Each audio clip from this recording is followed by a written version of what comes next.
Welcome to my channel Alane Signal. The outpost at Kheron Gate had never been quiet, but it had never been this tense either. Steel boots echoed along the metallic corridor as Officer Darnell paced near the main docking bay, his hand resting lightly on his pulse rifle.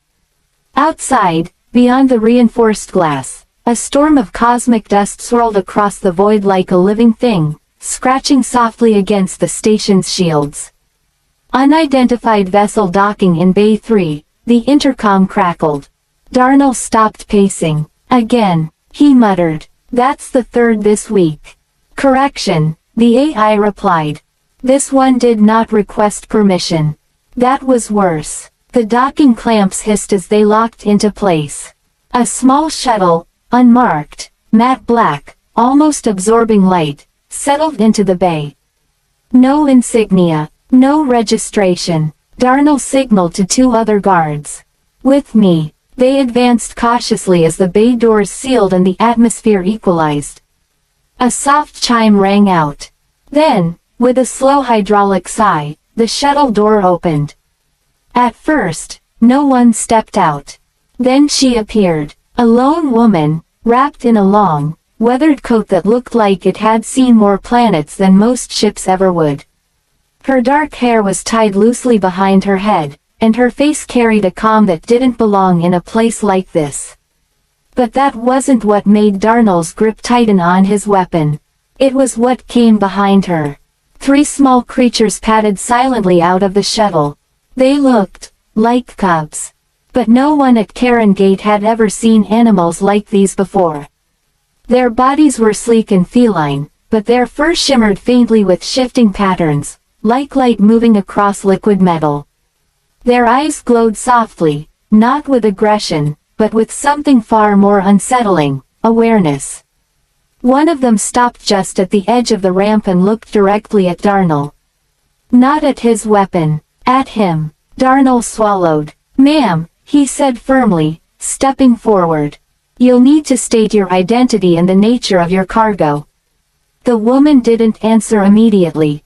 She simply walked forward, the cubs following her, not in formation, not in obedience, but in a loose, fluid motion that felt almost deliberate. As if they weren't following her at all. Darnell raised his voice. "I said identify yourself." She stopped, turned, and met his gaze. "My name is Lyra," she said calmly. Her voice was soft, but it carried. "And they're not cargo." Darnell glanced at the creatures again. One of them had moved closer, its head tilted slightly, studying him in a way that made his skin crawl. "Then what are they?" he asked. A pause. Then she said something that made every guard in the bay shift uneasily. "They're deciding." The silence that followed was heavier than the vacuum outside. "Deciding what?" Darnell demanded. Lyra looked at the cubs. Then back at him. "Whether this place is safe." One of the guards scoffed. "Safe? They're animals." At that, one of the cubs turned its head sharply toward him. The guard flinched, not because it moved aggressively, but because for a split second, just a flicker, something changed in the air. The lights dimmed, then returned. Darnell noticed. So did everyone else. "They're not animals," Lyra said quietly. Darnell stepped closer. "Then you'd better start explaining. Because right now, you've brought unknown entities onto a restricted station without clearance." Lyra sighed softly, as if she had expected this. "They're called Khelar," she said. "At least, that's the closest translation you'll understand." "Khelar," Darnell repeated. "Never heard of them." "You wouldn't have," she replied. "Most who do, don't last long enough to talk about it." That didn't help. Darnell gestured to the cubs. "So what are they?" "Weapons. Experiments." Lyra shook her head. "They're observers." The word hung strangely in the air. "They don't belong to any species," she continued. "They don't follow orders. They don't recognize authority." "Then why are they following you?" Darnell pressed. That's when she said it. "They don't follow," she said. "They decide." It had started years ago. Lyra told the story reluctantly, only after Darnell insisted they move to a secure holding room. The cubs came with her. No restraints, no cages, and strangely, no one dared suggest it. They appeared on a world that wasn't supposed to have life, she began. A mining colony, dead rock, no atmosphere worth mentioning, but one day, the miners started reporting disturbances. What kind of disturbances? Darnell asked. Equipment failing, lights flickering, people hearing voices that weren't there. Darnell frowned. Psychological effects. That's what they thought, Lyra said. Until the first one disappeared. Silence. They found him 3 days later, she continued. Standing at the edge of the excavation site. Alive, unharmed, but different. How? One of the guards asked. He said he had been judged. Darnell exchanged a glance with his team. That's when we found them, Lyra said softly, looking at the cubs. Or, they found us. The cubs, now curled quietly near the corner of the room, seemed almost uninterested in the conversation. Almost. They started appearing more often, she said. Watching, always watching, and the people, Darnell asked. Some were fine, she said. Others, weren't. What do you mean? They'd change, Lyra replied. Subtle at first, then more obvious. Violent tendencies, paranoia, aggression, and the cubs, Darnell asked. They stayed close to those people, she said. Watching them more closely than the others. Darnell felt a chill, and then, he asked. Lyra hesitated. Then those people disappeared. Disappeared, one of the guards repeated. No trace, Lyra said. No bodies, no signals, just, gone. That's convenient, Darnell muttered. You think I'm lying, she said. I think you brought unknown entities onto my station, he replied. And now you're telling me they make people vanish. Lyra met his gaze steadily. I'm telling you they make decisions. Darnell exhaled slowly. About what? About who gets to stay. The room fell silent again. Darnell looked at the cubs. They looked back. For a moment, he felt something press against his mind. Not a voice, not a thought, but a presence. Then it was gone. What did they want? He asked quietly. Lyra shook her head. No one knows, she said. Not completely, but I've seen enough to understand one thing. They're not random. Hours passed. The station remained on high alert. Word spread quickly. Unidentified creatures, possible threat, strange behavior. But nothing happened. The cubs didn't attack. They didn't move aggressively. They simply wandered, observing. At one point, one of them approached a technician in the control room. It sat beside him quietly for several minutes.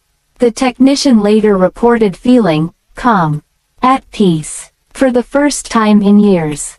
At another point, a cub stood silently outside the barracks. A guard inside began shouting moments later, accusing his teammates of conspiracies, drawing his weapon. He was restrained, removed. Hours later, he was gone. No one saw him leave. Darnell didn't like it, not one bit. He returned to the holding room, where Lyra sat calmly, as if none of this surprised her. This stops now, he said.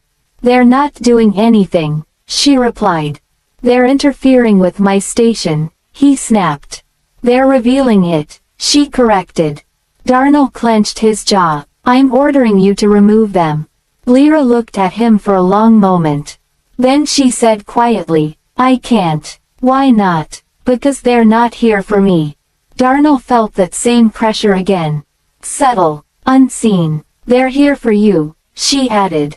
That night, Darnell couldn't sleep. He kept seeing their eyes. That soft glow, that awareness. Finally, he got up and walked the corridors. Empty, silent, until he reached the observation deck. And saw one of the cubs. Sitting there, waiting. It turned its head as he approached. Darnell felt his pulse quicken. "You've caused enough trouble," he said quietly. The cub didn't move, didn't react, just watched him. "Whatever this is," he continued, "you don't belong here." Still nothing. Then, slowly, the cub stood and walked toward him. Darnell's hand moved to his weapon, but he didn't draw it.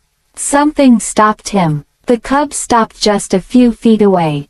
And for a moment, everything went silent. No hum of the station. No distant machinery. Just stillness. Then, a flood. Memories. Not his own. Faces. Voices. Moments. He saw himself. Years ago. A mission gone wrong. A choice he had made. A decision that had cost lives. He had buried it. Forgotten it. But now it was there. Clear. Unavoidable. Darnell staggered back. What are you?" The cub simply watched him.